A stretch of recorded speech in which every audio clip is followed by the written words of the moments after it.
వేములవాడ పరిసర ప్రాంతాల్లో రోజురోజుకు పెరుగుతున్న రోడ్డు ప్రమాదాల్ని అరికట్టేందుకు ట్రాఫిక్ పోలీసులు కఠిన చర్యలను చేపట్టారు. ట్రాఫిక్ ఎస్ఐ సముద్రాల రాజు ఆధ్వర్యంలో పట్టణ వ్యాప్తంగా ప్రత్యేక డ్రైవ్ నిర్వహిస్తూ ట్రాఫిక్ నిబంధన ఉల్లంఘించే వారిపై కేసు నమోదు చేస్తున్నారు. డ్రంక్ అండ్ డ్రైవ్ పై ఇప్పటికే చర్యలు కొనసాగుతున్న నేపథ్యంలో ఇప్పుడు triple riding, speed driving, helmet లేకుండా ప్రయాణించడం, తప్పుడు నెంబర్ ప్లేట్లతో తిరగడం వంటి ఉల్లంఘనపై ఎస్ఐ సముద్రాల రాజు ప్రత్యేక దృష్టి సారించారు. నిబంధనలు పాటించని వారి వాహనాల్ని సీజ్ చేసి కోర్టు ద్వారా శిక్ష పడేలా చర్యలు తీసుకుంటున్నట్లు తెలిపారు. అదనంగా పట్టణంలో సౌండ్ పొల్యూషన్ సృష్టించే వాహనాలపై కూడా స్పెషల్ డ్రైవ్ నిర్వహిస్తున్నారు. ఇప్పటికే పలువురు వ్యక్తుల వాహనాల్ని స్వాధీనం చేసుకున్నట్లు వెల్లడించారు. ఇలాంటి వాహనాల్ని ఎక్కడైనా గుర్తించినప్పుడు ప్రజలు ఫోటోలు తీసి పోలీసులకు సమాచారం అందించాలని ఎస్ఐ సముద్రాల రాజు విజ్ఞప్తి చేశారు. ప్రతి వారం గణనీయ సంఖ్యలో కేసులు నమోదవుతున్నాయని ట్రాఫిక్ శాఖ ప్రకటించింది. నిబంధన ఉల్లంఘించిన వారిపై చట్టపరమైన చర్యలతో పాటు ప్రమాదాలు ఎలా జరుగుతున్నాయి, వాటి పరిణామాలు ఏమిటి అనే అంశాలపై ప్రజలకు అవగాహన కార్యక్రమాలు నిర్వహిస్తున్నారు.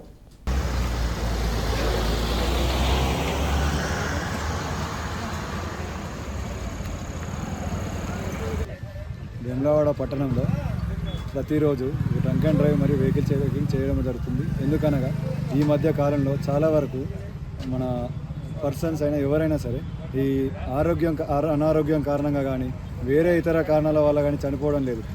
Most of the people are dying because of మనకి డ్రంక్ అండ్ డ్రైవ్ వల్ల, లేదంటే రహదారిలో సరైన సూచనలు పాటించకపోవడం వల్ల, ఈ ట్రాఫిక్ రెగ్యులేషన్స్ ఫాలో కాకపోవడం వల్ల దీనివల్ల యాక్సిడెంట్స్ అవుతున్నాయి.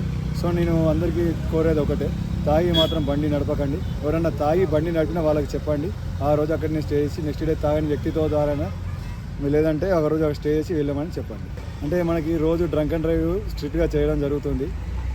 స్ట్రిక్ట్గా చేయడం అంటే డ్రంక్ అండ్ డ్రైవ్ డైలీ ఎంత కాదన్నా ఒక 10 to 11 మెంబర్స్ దొరుకుతారు. మరియు మోస్ట్ ఆఫ్ ది టైం మేము హెల్మెట్ మీద ఫోకస్ చేస్తున్నాం. ఎందుకంటే మనకి ఏదైనా యాక్సిడెంట్ జరిగితే మేజర్గా హెడ్ ఇంజురీ వల్ల మనకి చనిపోయే ప్రమాదం ఎక్కువ ప్రాబిలిటీ ఉంటుంది చనిపోవడానికి. సో దాన్ని రెడ్యూస్ చేయడం కోసం మేము హెల్మెట్ మీద స్ట్రిక్ట్గా యాక్షన్ తీసుకున్నాం.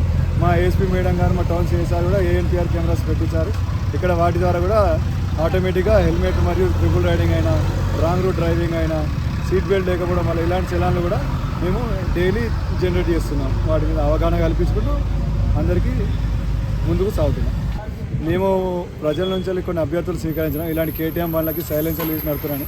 ఇప్పటివరకు మేము 2 బండ్లు తీసుకున్నాం. వారిపై MV యాక్ట్ ప్రకారం యాక్షన్ కూడా తీసుకోవడం జరిగింది. వాళ్ళ ఫ్యామిలీ ఆధ్వర్యంలో కౌన్సిలింగ్ కూడా చేయడం జరిగింది. ఇంకా కూడా మా SAT టీం అని మాకు SAT టీం ఉంటుంది.